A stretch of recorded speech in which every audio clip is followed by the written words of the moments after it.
the patients exhibit shaking that people think, oh, he's having a seizure.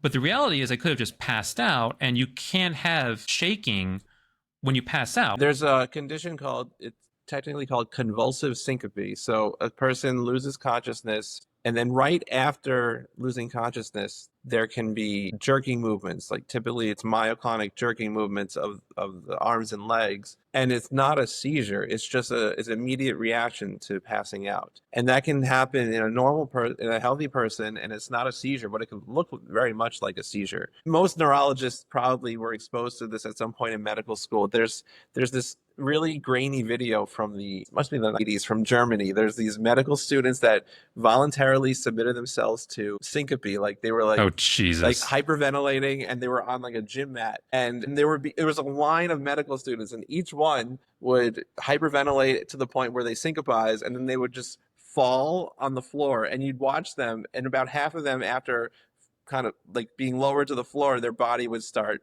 convulsing for maybe 10 to 20 seconds. Not everyone. Some of them just kind of fell lower to the ground and did nothing. But that was to demonstrate that the mere act of passing out can involve jerking movements of the limbs that look like seizure, and they're not.